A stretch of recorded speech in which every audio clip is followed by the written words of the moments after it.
प्रेम से बोलिए राजा रामचंद्र की जय।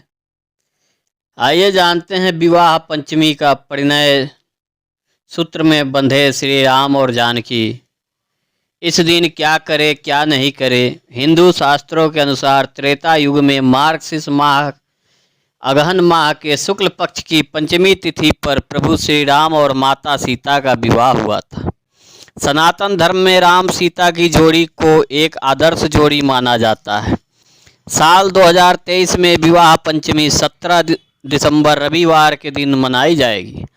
ऐसे में जानते हैं विवाह पंचमी से जुड़ी जरूरी बातें। विवाह पंचमी पर परिणय सूत्र में बंधे श्री राम जानकी हर साल के मार्गशीर्ष माह के शुक्ल पक्ष में पड़ने वाली पंचमी तिथि को विवाह पंचमी के नाम से मनाया जाता है।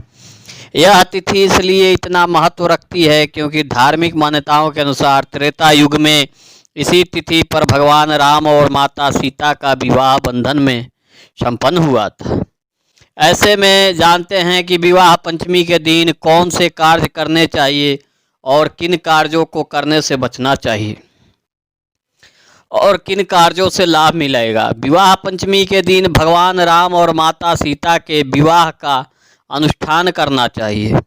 इस दौरान एक चौकी पर माता सीता और प्रभु श्री राम की तस्वीर स्थापित करें और उन्हें माला अर्पित करें। यह भी माना जाता है कि विवाह पंचमी के दिन व्रत करने से साधक की सभी मनोकामनाएं पूर्ण होती है। साथ ही घर इस दिन साफ सफाई कर विशेष रूप से ध्यान रखें।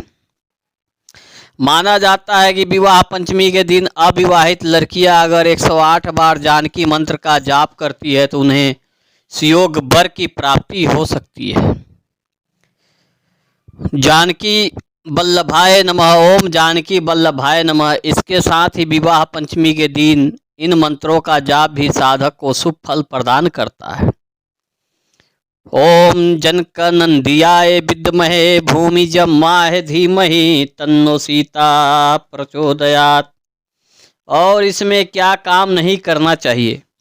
भले ही विवाह पंचमी के दिन भगवान राम और माता सीता परिणय सूत्र में बंधे थे, लेकिन इस तिथि पर विवाह करना शुभ नहीं माना जाता, जिसके पीछे यह धारणा काम करती है कि इस तिथि पर विवाह के कारण प्रभु राम और माता सीता के जीवन में कई कष्ट आए। इसलिए इस तिथि पर विवाह जैसे मांगलिक कार्य करने से बचना चाहिए। विवाह पंचमी के दिन तामसिक भोजन नहीं करना चाहिए और ना ही किसी से अपशब्द बोलना चाहिए। प्रेम से बोलिए राजा रामचंद्र भगवान की जय, माता सीता की जय। आइए सभी श्रोतागण विवाह पंचमी का व्रत कथा का श्रवण करते हैं। विवाह पंचमी व्रत मार्गशीर्ष अगहन मास की शुक्ल पक्ष की पंचमी तिथि को किया जाता है। इस दिन भगवान श्री राम और माता सीता की पूजा करने का विधान है। पौराणिक कथा के अनुसार त्रेता युग में धरती को रावण के संताप से मुक्त कराने और समाज के समक्ष धर्म एवं मर्यादा का उदाहरण प्रस्तुत करने के लिए भगवान विष्णु ने श्री राम के रूप में अवतार लिया और देवी लक्ष्मी जनक नंदिनी सीता के रूप में धरती पर प्रकट हुई।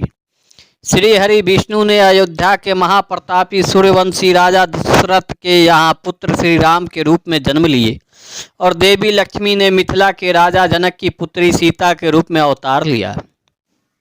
सीता जी के जन्म से जुड़ी एक कथा के अनुसार देवी सीता का जन्म धरती से हुआ था। एक समय मिथिला में भीषण अकाल पड़ा था। तब एक ऋषि द्वारा कहे जाने पर राजा जनक ने धरती पर हल चलाया। जब वो हल चला रहे थे तब उनके धरती से एक पुत्री मिली, उसका नाम उन्होंने सीता रखा। सीता जी को देवी लक्ष्मी का अवतार माना जाता है। राजा जनक के पास भगवान शिव का दिया एक धनुष था। उस धनुष को उठाना बड़े से बड़े योद्धा के लिए भी संभव नहीं था। एक बार अपने बाल्यकाल में सीता जी ने उस धनुष को उठा लिया। तब राजा जनक ने यह प्रतिज्ञा की कि वो अपनी पुत्री सीता का विवाह उसी से करेंगे जो इस शिव धनुष को उठाकर उस पर प्रत्यंचा चढ़ा सके। इस का उल्लेख तुलसी कृत श्री रामचरितमानस में भी किया गया है। सिया ने धनुष को उठा लिया, नृप ने प्रतिज्ञा कर लीनी, होए जो बलवान सो ज्यादा, उसको यह पुत्री दिन्नी। राजा जनक ने अपनी पुत्री सीता की विवाह के लिए एक भव्य स्वयंवर का आयोजन किया। उस स्वयंवर में भारतवर्ष के सभी राजा महाराजाओं को आमंत्रित किया गया। उस स्वयंवर में श्री राम और लक्ष्मण अपने गुरु विश्वामित्र के साथ पहुंचे। जब स्वयंवर में उपस्थित कोई भी राजा या राजकुमार उस शिव धनुष को उठा नहीं पाया, तब राजा जनक बहुत दुखी हुए।